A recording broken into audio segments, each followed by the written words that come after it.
പിന്നെ അതേപോലെ സുന്നത്ത് കർമ്മം ചെയ്യുമ്പോൾ ഉണ്ടാകുന്ന എന്തെങ്കിലും ബുദ്ധിമുട്ടോ കാര്യങ്ങളൊക്കെ ഉണ്ടെങ്കിൽ എല്ലാ കാര്യങ്ങളും നമുക്കിപ്പോൾ ഡോക്ടർ ഇവിടുന്ന് പറഞ്ഞു തരുന്നതാണ്. അപ്പോൾ നമുക്ക് ഡോക്ടറെ അങ്ങോട്ട് വിളിക്കാം സാറേ.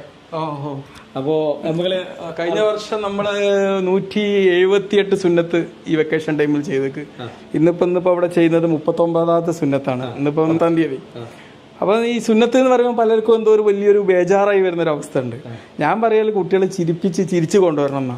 ചിരിച്ചിട്ട് വരിക സുന്നത്ത് ചെയ്യാൻ, വളരെ ചിരിച്ചു വരിക, വളരെ നിങ്ങൾ തന്നെ കണ്ടല്ലോ. അപ്പോൾ ഉടമ്പ ചെയ്യുമ്പോൾ ആകെ ഒരു ചിലപ്പോൾ ഒന്ന് തരിപ്പിക്കാൻ എടുക്കുമ്പോഴുള്ളൊരു വേദന എന്നല്ലാതെ, അതിപ്പോൾ നമ്മൾ എന്ത് ഇഞ്ചക്ഷൻ വെക്കുമ്പോഴുണ്ടാകുന്ന നിസ്സാര വേദനയുള്ളൂ.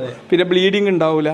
പിന്നെ നമ്മൾ കോട്ടറൈസ് ചെയ്യാണ് ചെയ്യുന്നത്. അതുകൊണ്ട് പ്രത്യേകിച്ച് ഇപ്പോൾ മുമ്പായിട്ട് ട്രഡീഷണലി ചെയ്യുന്ന കാര്യങ്ങൾ രാത്രി വീട്ടിലെത്തിയിട്ട് ബ്ലീഡിങ് ആയിട്ട് കരയുക, അങ്ങനത്തെ ഒരു സംഭവങ്ങളൊന്നുമില്ല. കഴിഞ്ഞ വർഷം ഇപ്പം നമ്മളിപ്പം കഴിഞ്ഞ ദിവസം 17 കുട്ടികൾക്ക് ഫ്രീ ആയിട്ട് ചെയ്തിരുന്നു ഒരു ക്യാമ്പിൽ വെച്ച്.